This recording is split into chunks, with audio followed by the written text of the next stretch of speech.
오늘 하나님으로서는 다 하실 수 있습니다 라는 제목으로 함께 말씀 나누겠습니다. 오늘 본문은 크게 세 가지 이야기로 구성되어 있습니다. 첫 번째는 재물이 많은 청년 이야기고, 두 번째는 예수님께서 그 부자 청년을 보시고 낙타가 바늘기로 들어가는 게 부자가 하나님 나라에 들어가는 것보다 쉽다라는 비유의 말씀을 하신 것이고, 마지막은 베드로가 우리는 부자 청년과 다르게 모든 것을 버리고 주님을 따릅니다 고백하자 예수님께서 그런 자들에게 주시는 영생과 복을 말씀하십니다. 이 본문들을 가지고 정말 많은 해석과 다양한 설교가 있지만, 오늘은 하나님께서 저에게 주신 깨달음을 함께 나누고자 합니다. 이 시간 성령께서 여러분을 통하여 말씀을 깨닫게 하셔서 우리에게 큰 은혜가 임하는 시간이 될 줄 믿습니다. 먼저 부자 청년 본문은 이렇게 시작합니다. 17절의 말씀. 예수께서 길에 나가실 새 한 사람이 달려와서 꿇어앉아 묻자오되 선한 선생님이여 내가 무엇을 하여야 영생을 얻으리이까. 마태복음 동일 본문을 보면 이 사람은 부자 청년이라고 나옵니다. 본문 전체를 보면 재물이 아주 많은 부자였습니다. 이 청년이 예수님 길을 가시는데 헐레벌떡 뛰어와서 예수님 앞에 무릎을 꿇고 앉습니다. 그리고 예수님께 내가 무엇을 하여야 영생을 얻겠습니까? 묻는 겁니다. 먼저 이 청년이 뛰어와서 예수님께 무릎 꿇고 앉아서 예수님께 영생을 묻는 걸 보면 이 사람이 지금 매우 갈급해하고 있음을 알 수 있습니다. 그런데 이 청년이 예수님을 선한 선생님이여 하고 부릅니다. 보통 성경에서 예수님 뭐라 부릅니까? 랍비, 선생님이여, 혹은 주여, 혹은 다윗의 자손 예수여로 예수님을 많이 불렀는데, 이 사람은 아주 특이하게 선한 선생님이라고 칭합니다. 이 말은 무슨 뜻입니까? 언뜻 보기에는 예수님에 대한 존경을 담고 있는 것 같지만, 결론부터 말하자면 그 속 깊은 곳에서는 사실 예수님을 높이면서 자기 자신도 함께 높이는 것을 볼 수 있습니다. 자신이 와서 무릎 꿇고 영생을 물어볼 만한 존재로 예수님을 높여야 자신도 높아지는 겁니다. 기준이 예수님이 아니라 자신입니다. 예수가 그 정도 선한 선생님이어야 지금 나의 이 심오하고 대단한 질문에 답을 할 수 있다는 철저한 자기 중심에서 나온 고백입니다. 예수님은 외모를 보시는 분이 아니라 중심을 아시지요. 그래서 무엇라 답하십니까? 18절. 예수께서 이르시되 네가 어찌하여 나를 선하다 일컫느냐? 하나님 한 분 외에는 선한 이가 없느니라. 아멘. 예수님은 그 청년의 중심을 아시고 오직 하나님 한 분만 선하시다 말씀합니다. 그럼 예수님은 선하지 않단 말입니까? 어떤 사람은 지금 예수님은 육신을 입고 계셔서 선하지 않다고 해석을 하기도 하는데, 그 해석은 틀린 해석입니다. 나중에 그런 해석이 발전하여 영지주의가 되는 겁니다. 영지주의가 뭡니까? 육은 악하고 영은 선하다. 그래서 어차피 육은 구원 못 받고 영은 구원 받는다. 그러니까 육을 입고 있을 동안에 쾌락을 쫓아 살아도 우리 영은 구원받는다. 이게 영지주의입니다. 예수님은 지금 그 관점이 아니라 자기를 선하다 칭하는 부자 청년의 시선을 자신도 아닌 예수님도 아닌 오직 하나님께로 돌려 하나님을 보게 하고 있는 겁니다. 무슨 말입니까? 나를 선하다 하면서 너를 높이는 그런 자기 중심성을 버리고 하나님 앞에 겸손하게 서야만 네가 진짜 구하는 구원의 길을 볼 수 있다. 예수님 그 청년에게 말씀하시는 겁니다.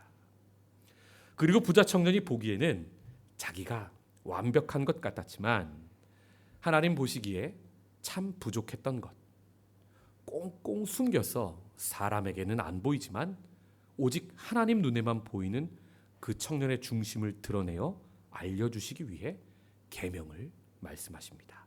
19절, 네가 계명을 안 하니 살인하지 말라, 간음하지 말라, 도둑질하지 말라, 거짓 증언하지 말라, 속여 빼앗지 말라, 내 부모를 공경하라 하였느니라. 아멘. 예수님은 교만한 이 청년에게 아이도 다 알만한 율법의 가장 기초 10계명을 말씀하십니다.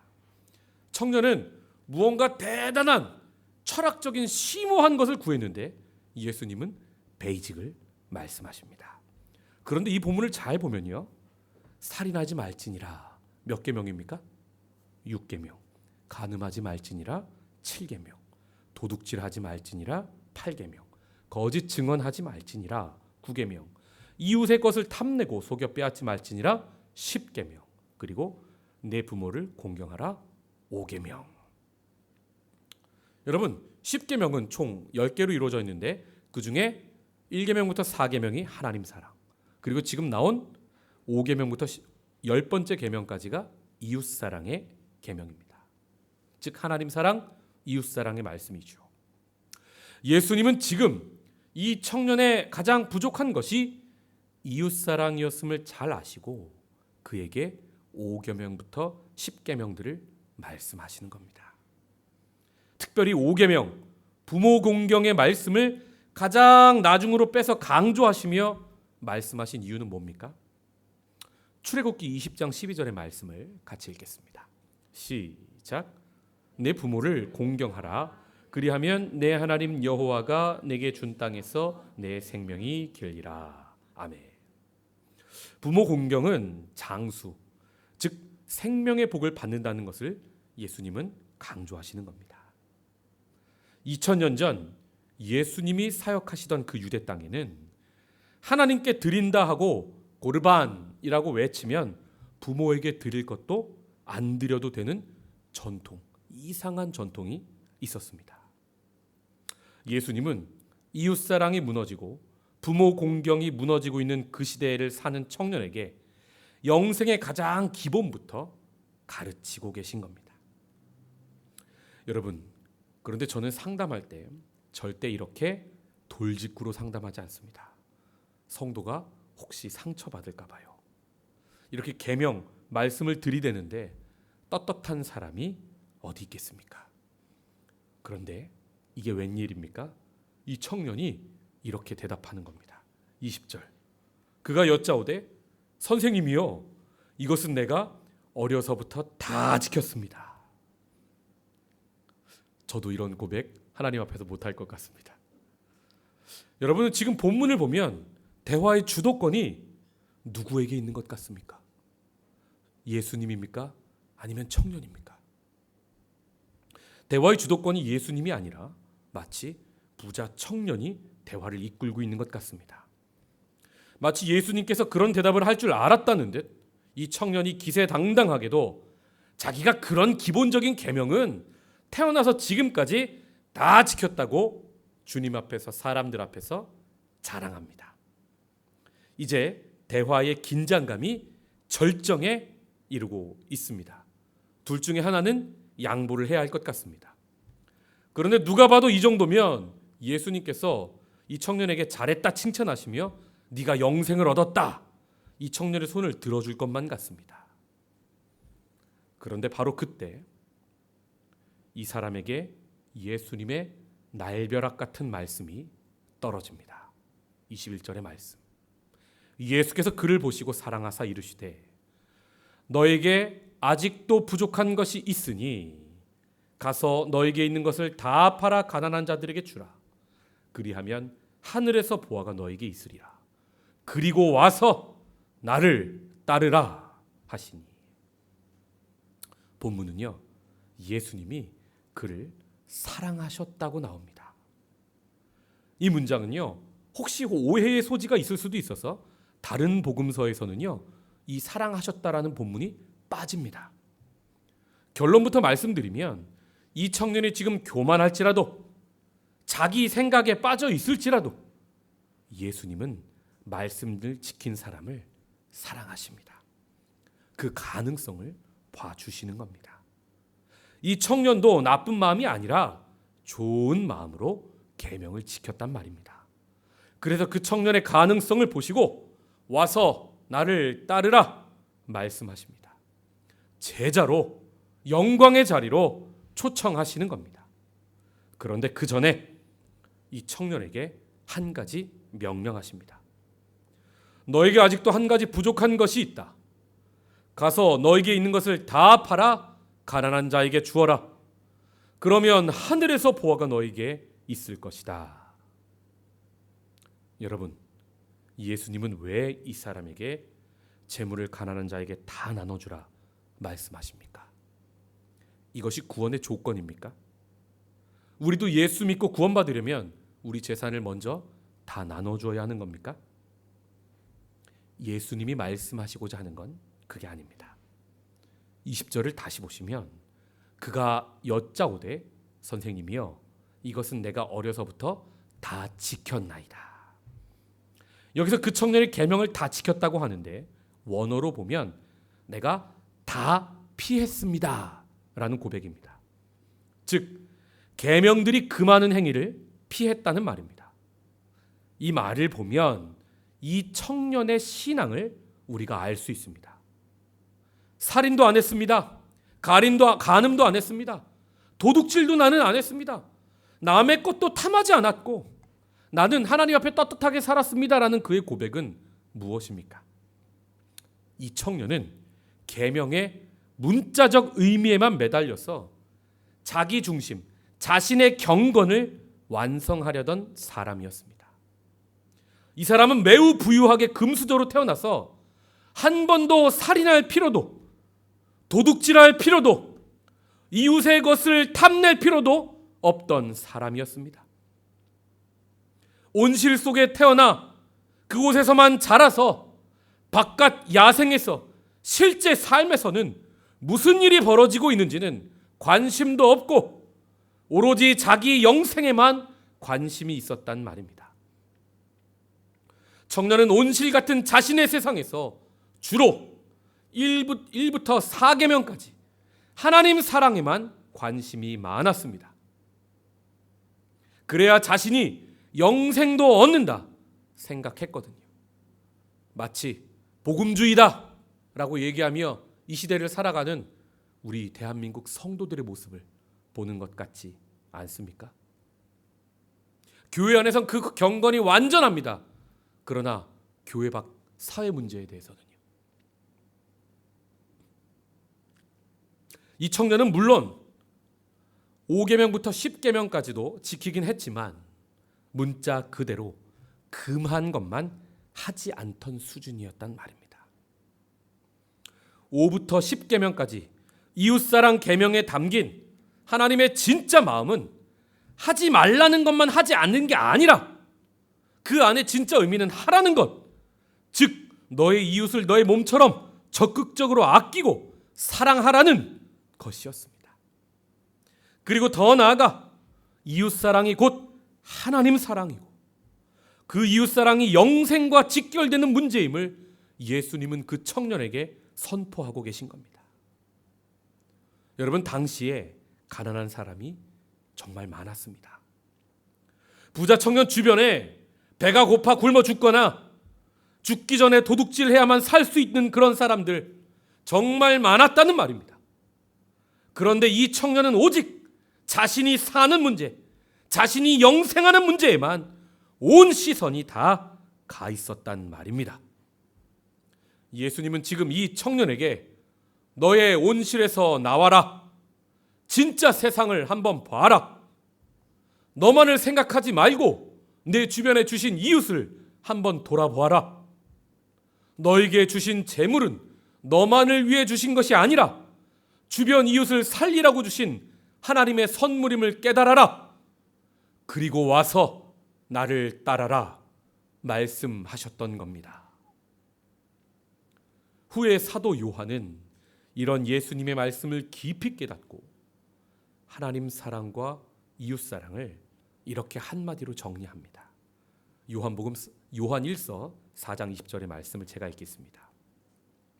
누구든지 하나님을 사랑하노라 하고 그 형제를 미워하면 이는 거짓말하는 자니 보는 바 그 형제를 사랑하지 아니하는 자는 보지 못하는 바 하나님을 사랑할 수 없느니라. 아멘. 무슨 말입니까? 이웃 사랑이 곧 하나님 사랑이라는 말입니다. 이웃을 사랑하지 않고 하나님을 사랑한다는 말은 곧 거짓말이라는 뜻입니다. 본문으로 돌아와서 이 청년은 예수님의 모든 것을 나눠주고 나를 따르라는 말씀에 어떻게 반응합니까? 저와 여러분은 이 밤에 주님의 말씀을 듣는다면 어떻게 반응하시겠습니까? 22절, 그 사람은 재물이 많은 고로 이 말씀으로 인하여 슬픈 기색을 띠고 근심하며 가니라.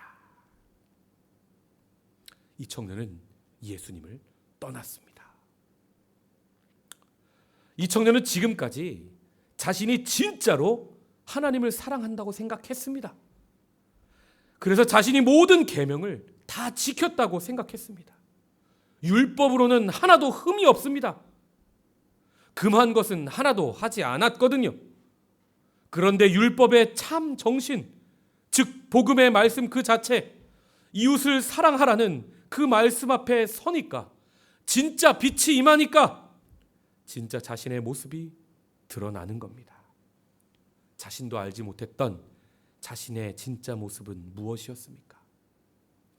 하나님보다, 이웃보다 재물을 더 사랑하는 자신이요.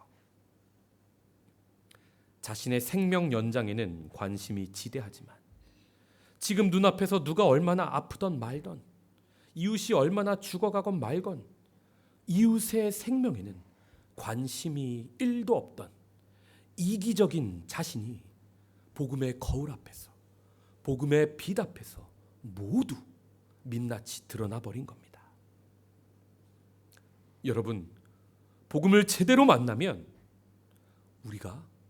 우리의 진짜 모습이 드러나 충격에 빠집니다. 한 신학자는 그래서 진정 복음을 만나는 것은 10톤 트럭이 우리에게 전속력으로 다가와 부딪히는 것과 같다라고 그 충격을 이야기합니다.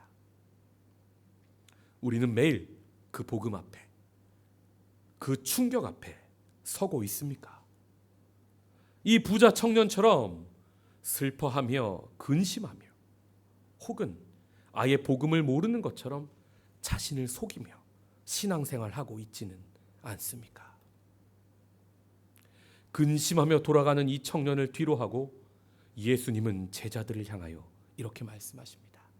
23절, 재물이 있는 자는 하나님의 나라에 들어가기가 심히 어렵도다.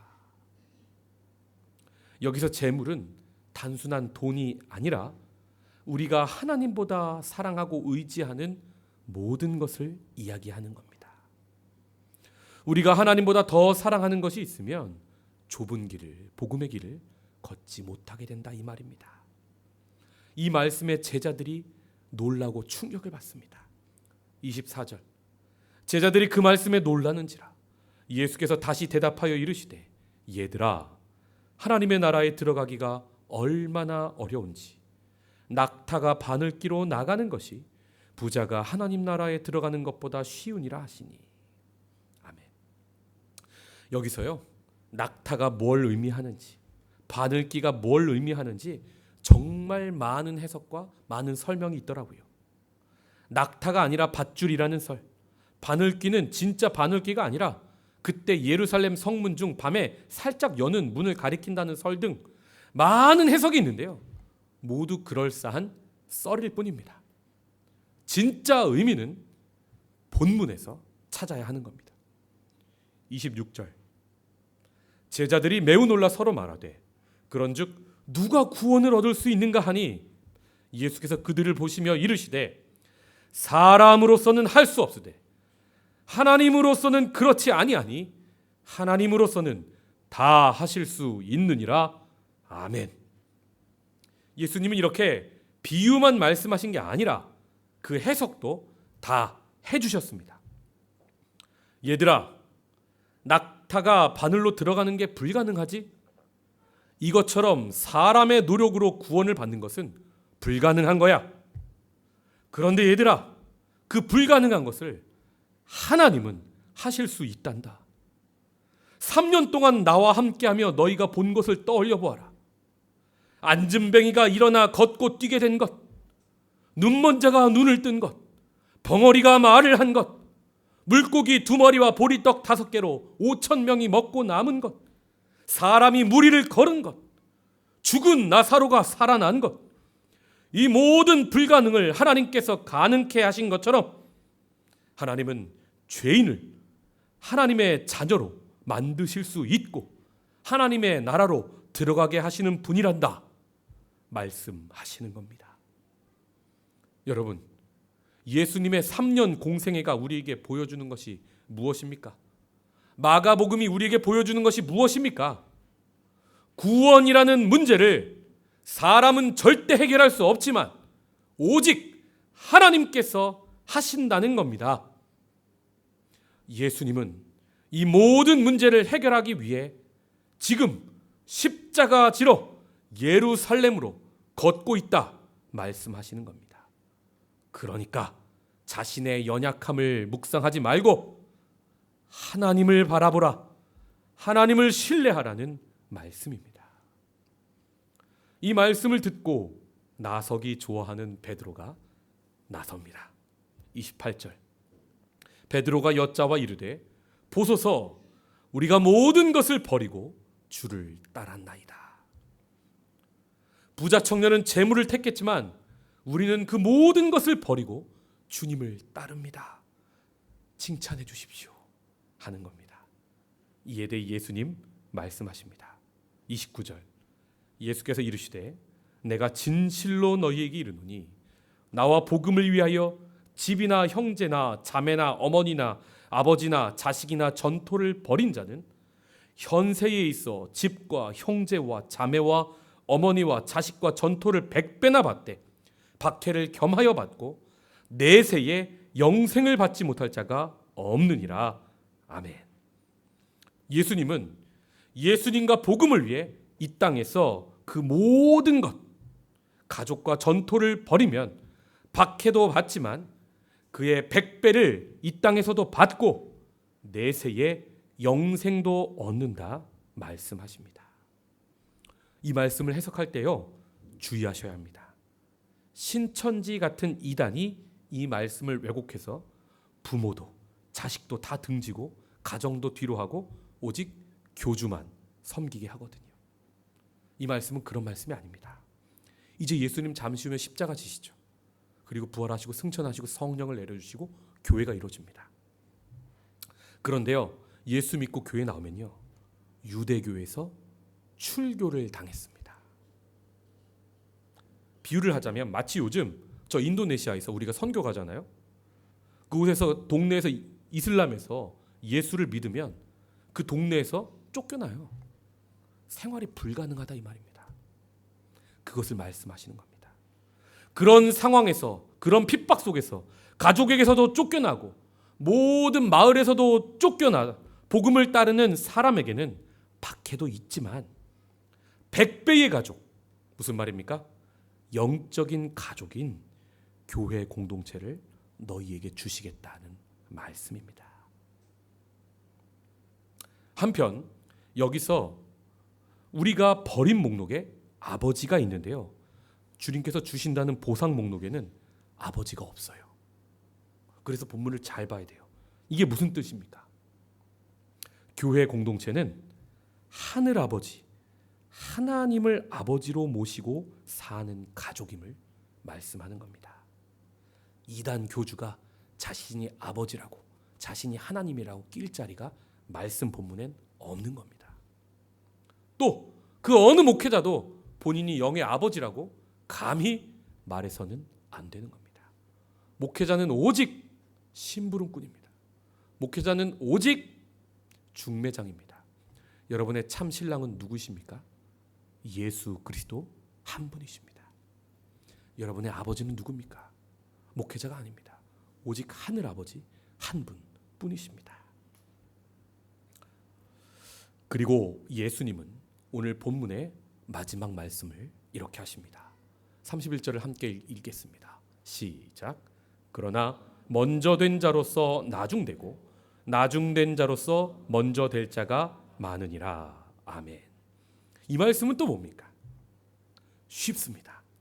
부자 청년처럼 먼저 된 자, 현세에 잘 사는 사람은 그것을 하나님보다 물질 혹은 재물 그 무엇이든 그것을 하나님보다 더 사랑하면 하나님 나라에서는 그가 나중이 된다는 말입니다.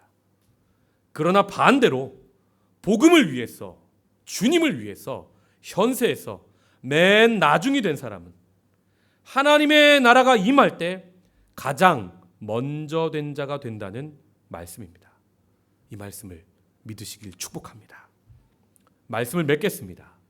오늘 마가복음 10장을 함께 말씀 나눴습니다. 마가복음 11장부터 16장까지는 이제 예수님의 생애 마지막 일주일을 보여줍니다. 즉 지금 부자 청년은요, 예수님 공생의 3년 공생의 마지막이 되어 예루살렘에 십자가 지러 가시는 그 마지막 길에서 제자로 초청받았던 겁니다. 정말 영광스러운 예수님의 부르심에도 그는 잠깐의 세상 부귀와 영화를 선택했습니다. 그리고 예수를 떠납니다. 우리도 하나님보다 더 사랑하고 의지하는 것이 없는지 오늘 밤 말씀으로 돌아보기 원합니다. 복음을 진짜로 우리가 만나면요, 내 진짜 모습이 말씀 앞에서 다 벌거벗은 것처럼 드러납니다. 그러나 그것을 부끄러워 마십시오. 그게 바로 변화의 시작, 구원의 시작인 줄 믿습니다. 하나님은 이렇게 부끄러운 우리에게도 구원을 선물로 주시기 원하십니다. 우리의 노력으로는 절대 얻을 수 없는 생명을 우리에게 주시는 겁니다. 그런데요, 그 선물을 우리가 받으려면 먼저 내 손에 쥐고 있는 세상의 것들을요, 내려놔야 합니다. 세상 것 가득 쥐고 있으면 하나님이 아무리 구원을 선물로 주고 싶으셔도 우리가 받을 수가 없는 겁니다. 베드로의 고백처럼 우리가 모든 것을 버리고 주를 따르기 원합니다. 이 좁은 길 걷는 게 잠시 버겁고 힘들지라도 이 길 끝에서 우리를 맞아주시는 주님을 우리는 만나게 될 것입니다. 그러므로 오늘 밤 우리가 기도하며 이 고백이 나오기 원합니다. 하나님, 나는 아무것도 할 수 없습니다. 그러나 하나님은 모든 것을 하십니다. 우리가 이 시간 그 하나님을 신뢰합니다. 우리를 불쌍히 여겨주시고 우리의 기도를 들어주옵소서. 기도하겠습니다.